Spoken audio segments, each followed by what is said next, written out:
What's up, y'all? It's Meet the Shoe, and we're together today. We are together. I'm Nina. And I'm Sade. Today we're talking about what you're going to do with that lottery money when you get it. That lottery money. Oh, my God. I don't know, because usually the lottery money, I'm going to share, of course. I will. I don't have no problem with sharing with my close friends, my family. I'll make sure they're good for sure. You know what I'm saying? But family that I have not seen or heard from, no, it's not going to happen. So only the people that frequent you. Yeah. Now, okay, say you see a family member. Say you see the family member and they just heard, hey, I heard that you got, let's say 10 million, right? Okay. So if they say they heard that you got $10 million, when they heard that you got it, you hadn't heard from them, let's say, in a year. Oh, okay, a year. Man, I forgive you that. Forgive a year? I will forgive a year, yeah. So what's the difference? Wait a minute. What's the difference between a year and 5 years? It's really no difference. Okay. But I think it's because after all, you know what I'm saying? I've been through, I'm like, okay, I'm going to look at. Hey, Ricky, we all in. Oh, hey, Mayla, how y'all doing? Y'all tell us, what's the difference between 1 Jeff. year? Hey, Jeff, what's the difference between 1 year and 10 years? 1 year and 10 years. Okay, 10 years, that's a stretch. If I haven't heard from you in 10 years. But you love them. Isn't it designed for the person in the heart? Yeah, I love them. So money don't got nothing to do with love, right? It sure doesn't. It does not. So we want to know from y'all, if you was to get $10 million. No, this is a serious question because we're going to come into some millions soon. Right? Yeah, right. Okay, we're manifesting that. We have not, it has not came in yet. Manifestation is in but it's coming. It's so we're speaking it into the universe, right? As though you guys should be too, right? Right. Okay, because we're all supposed to be millionaires before we leave. It's right in front of us. It's just which circle you gonna get in, right? You got to put yourself in that circle. And if it's 7 millionaires, you're gonna be the 8th, right? Right. Just because you're around them. Just know that. So we get $10 million. And a family member, she said that if she hasn't talked to somebody in 10 years, they don't get no money. Why? I mean, they might get a couple dollars. Okay, so I'm not giving a lot of money. $10 whole million. What's I always said, okay, I would give a meal to my family. Okay. Each, you know what I'm saying? Everybody get a meal. Okay, but you only got 10. So, well, half a million. I take that meal and break it into 10. So 100,000, you know what I'm saying? That's good. Okay. For 10 people in the family, they should come up off that somehow. A decade, Don't forget me. Don't forget me. That's right. That's Jeffrey right. We ain't since day one. Okay, we ain't forgetting you. But yeah, it's something serious to think about, because even when you have money, or the little money I do have, I share it with my family, or if somebody need to borrow something. But I got to the point now, I don't even want to give out any money anymore. I mean, borrow money or anything like that to my family or anybody like that. If it's a lot of money, no. But if it's small, yeah. Okay, so here's the twist, y'all. Are you giving it to your family members with stipulations? Are you telling them, like, how people do when they have a trust, write out instructions on how you should spend it and when you can't come back? Because some of your family members, you're gonna give them what, $100,000, $300,000. That might not even be enough. They'll be like, "Oh, you got 10 million and you only gave me 300." And let them say something like that. I'll take that 300,000 right on back. Well, it's theirs now. You gave it to them. No. I'd be like, give it on back, baby, because you ain't acting right already. So my thing would be, if I was to get $10 million, your first thing is gonna be, you're gonna take care of the immediate, right? The immediate, your kids and your mom and your dad and cousins, close cousins, and mate, they mama, they daddy, Right. I don't got one. Hey, so right. So I'm gonna take care of the immediate, right? Okay. So then you're gonna take care of the immediate friends. Now we know we have some friends that they don't do well with money, right? They don't do well with money, and it's not because they don't want to do well with money. They're afraid to step out there and invest and take the ideas and be creative, being as though we're creative, that we've taken every single dime we got and just spent it, just on everything, trying new stuff. We always want to, try something new, thinking, oh, this gonna be the big deal. Here come the big break. No, the big break. What did Ricky say? He said, I got 10 mil. That's right. Oh God. That's right. But I mean, hey. So when you get the money and you give it to your family, what instructions would you give your family? Mainly, if you're under 18, you will get instructions with your money. But over 18, they don't know how to spend their money at 18. Not really, but we'll try to coach them along and see what their interest is in. And I would just write them out of LLC, get them started. So do you rather get them an LLC or do you rather give them the money? I think I would rather start off like that. I would get them the money as well, but start off if they want to be an entrepreneur, have their own business. Yep, I would line out, organize their whole business with them up and down, and make sure they start off on the right path. So it's like I'm investing in them anyway. You know what I'm saying? Okay. So you just coaching them along. So they can't do a little splurge. I'll probably take them on a little splurge right here. You know what I'm saying? Let's do this, but this is your main focus. This is your job. This is your livelihood for the next, whatever. Okay, I feel naturally you're gonna do a splurge because you haven't never had it. This is something that you've never had before, and it feels good, right? Anytime that you get money, y'all know how we go and we have retail therapy. We'll go up in the mall and spend money that we don't got, swiping that card, looking and digging through your through your stuff. The guys, you looking through your wallet or just you got your card in your wallet, so you swiping because you seen the shoes. Okay, because look, Ricky said, jacket. Do what you want. If you burn it up, do what you want. Okay, Ricky. Yep. Don't come see me again. So Ricky gonna give it to him and let them go ahead and do what they do, right? Okay. Well, I mean, me personally, I want to set them in a direction now. I ain't gonna tell you what to do with it because I gave it to you. It's yours. But I am gonna push you in the direction of make it come back. You know what I'm saying? We now flip in great, in the legitimate way, right? So I'm looking at it as before you spend the dollar, how you gonna make the dollar back? Exactly. That's how I think. That's how we think now. Yeah, that's how we think now. But look how long that it's taken us, all the L's that we've taken for us to start thinking like that. Look, Jeff said, but trying to help people, especially family, will land you back where you start. You are right. Yeah. You are right. And so then I say to that, Jeff, they heard that you got the 10 million, right? You got the 10 million.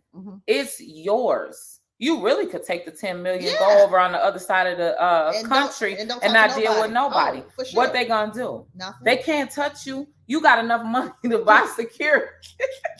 I can't even say that, y'all, with a straight face. Let me tell you, my grandma said, "Oh, if I had all this money, I'm gonna move up on the hill and have binoculars looking down at you." That's right. Bogus. You have binoculars, right? But then we, as a people, we'll do the judging, right? We'll say they got some money and they acting funny. It's not that you're acting funny. No. It's that you're being wise and you're scared. You're really scared that, like you said, you're gonna go back down to where you started. You in fear of worrying about losing it again. Exactly. So you like, oh my God, no, let me see. What can I do with it? The first thing, I would be an anonymous person. You know how you get the money, you get the 10 million or whatever millions, and I say, don't even put me out there, right? And then I ain't gonna lie, I creep around. I'd be a creep. Y'all, I'd be doing investigating, like she said, looking and checking and seeing. Who has some finances, regardless of whatever finances my family or friends have, I'm still going to help. They support, but I am going to be nosy and see what you have on your own, right? And you can have just as much as me, right? But I'm giving it to you because it's something that you did of value that doesn't even have anything to do with money. Is why I want to give you some, right?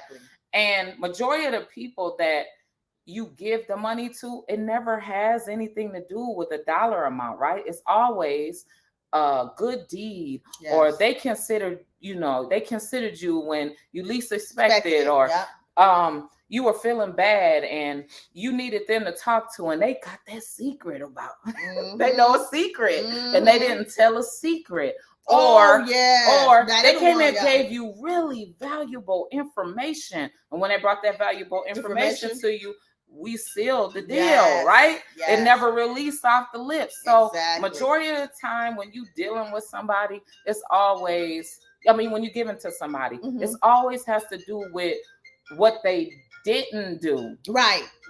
What they didn't do. And then what they did do afterwards. Right. And that's always goes back to how it made you feel inside. Right. So we had to bring that up because we're always thinking about if you would win the lottery. Any one of us could win the lottery, right? I don't never play the lottery often. I play it sometimes. It's like I'm not playing all the time. You know, like I know some people go play every week. You know what I'm saying? Me, I'll be like, okay, the pot this big. Let me go ahead and play around. You know what I'm saying? Then put $10, $20 in there, which I know most times it ain't gonna get nowhere. But hey, I am not a lottery player, but I am. I press them buttons. On the casino. I'm a casino head. I do love I love the casino, right? And I'm not gonna lie, when I've won, they don't value information. You doggone right. A lot of people do not value information. Now we learned a long time ago to value information. Right. If I have to go pay for information, I will. Yes. Just for the shortcut and get there faster. Yes. Yes, I will. Yes, to save me some money. Save me some time. Save me some time. Yes. Save me some time. If somebody said I could get you here in 2.2 seconds, instead of me going all the way around the mulberry bush, say, let me try to do a month. Right. And it take me months and months. And like you said, when people don't value the information, it's usually because they got them information for free. The people that value the information are the ones that pay for it. They value it. Yeah. They definitely value it. Right now, at our age, when you get older, you value your time. You don't even want the money, right? You want the time. Dang, how long is it going to take me to do that? Well, can I get somebody to get it done faster? You want to pay somebody for their time and respect their time to get it done faster, because we know now as we get older, because our time is shorter, right? We know now that if I cut the time down, I can get my money quicker. Yes.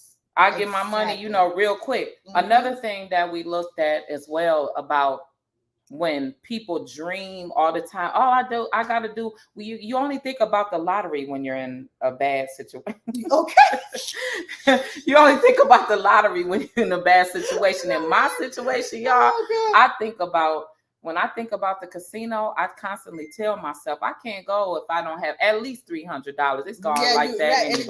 It's gone so fast. But I don't go.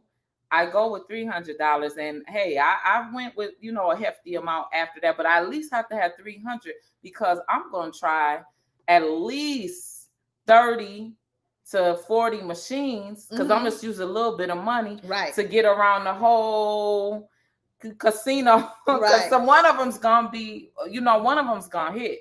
Of course, every time you go, I don't hit, but but a lot of times you do hit, right? Yes, that's good. Yes, I do. I have family. Okay, Jeff said I have family that played in the NFL and NBA, and they don't splurge. They'll help when they can, but at the end of the day, it's their money. That's it is their money. And they earned it. And you know what, Jeff? That is so nice that you're saying that, because the family is scared. The family members that are famous, they're scared to even come to the family function. They run away, and then the family's like, oh, they acting like this. Oh, they they got all that money over there and they don't want to help nobody. That be that conversation all the time. Oh, they acting funny. They over there with them rich, you know what? You know what I'm saying? Right. They brand new over there, but it's really because anytime they have came, everybody does ask for money, and they do ask for something. That's not good. And when actuality, I want the resource. I want my own. Yeah. I don't want yours. I don't even want somebody. Okay, somebody in my family that play any kind of sports, I'll be like, So how can I get you to buy my product? Or how can I get you Resource, to advertise yes. my stuff? Resource. I don't want your money. Help me out like that. Send me to your friends. I've always been the type of person since we was kids. Yes. I've always been the person that if I can't have money by myself, I want everybody to eat. Right? And everybody don't want to eat though. You notice how we have people, family members and friends that they're scared. Yeah. They're comfort and complacent of not having. Yeah.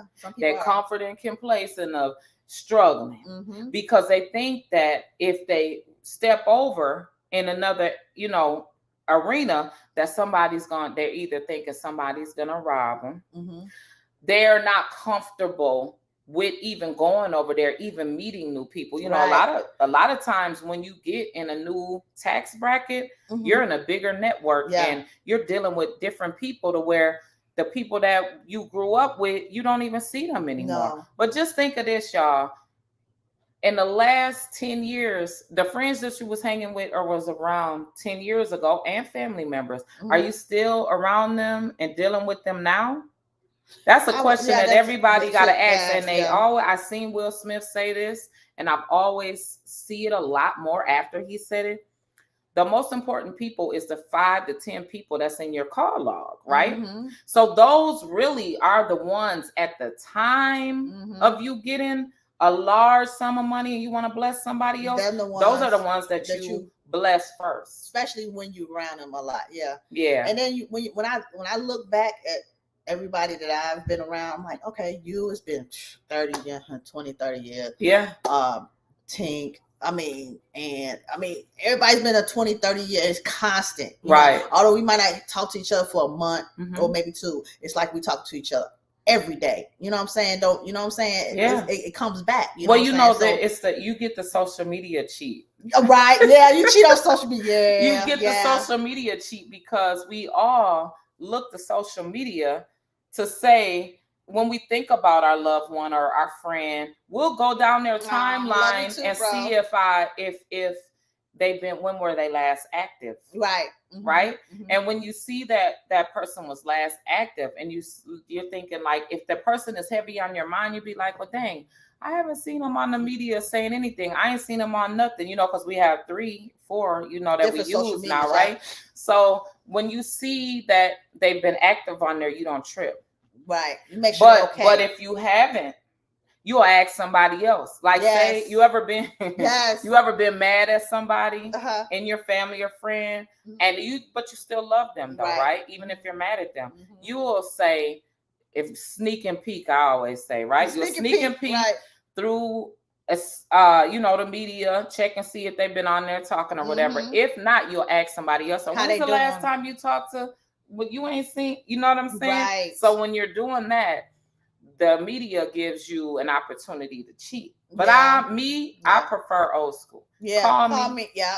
You always be like that. You be like, look, you try to text. I get mad if you don't call. I don't like the text. She don't like the text, but she's like, it. Well, you could have called me. Yes. You could have called me. You like, didn't call and say that? No. Yeah, I say that's my face. She know that's my favorite line because she's so old school. I think and I be thinking like that too, though. I think that too, that I want to hear your voice. Yeah, and I think too that mentally it's like when I was in jail, when I was in prison, I couldn't talk to nobody, so I got in a secluded area to myself, to where all I did is crochet and knit, because that was my hustle. Yeah, and I took care of me and my kids while I was in there. I sold all of that to survive, right? And so I stayed in that mode, and I only called home once a week so I could save my minutes, right? Because I was federal. I had to save my minutes to talk to the kids, right? Then all my friends and family members begged me, call. They want to tell me all the gossip or the latest thing that's going on. Play a song. Right. Yeah, play a song for you. Right. But sometimes when you call home, being locked up, you like, you don't want to hear all that bad stuff is going on. You know what I'm saying? You don't want to. So you just try to stay away from the phone because you don't want to hear it. But then you get a letter. Oh, this happened, that happened. Well, you like, okay, it's time for me to call and see. Yeah, I try to stay away from the phone. But we had little ones, you know what I'm saying? So we had to call and check up on the kids once or twice a week at least. Right. You know what I'm saying? But a lot of my family like, you don't never call. I'm like, look, calling home is depressing. And honestly, another reason why I'm a person that I'm terrified of rejection. If I even get the anxiety, pick up the phone. Pick up the phone. If I feel the anxiety of you're gonna say something about me, like she called too much, what she want, or press the button on me, I'm done. I'm done, girl. Yeah, I did. Yes, done. Do not. If I'm I done. Call you, and I'm only gonna call when you tell me to call, right? Right. I'm you tell me to call. I'm still that way, and that's probably I'm probably guilty of that even in relationship, right?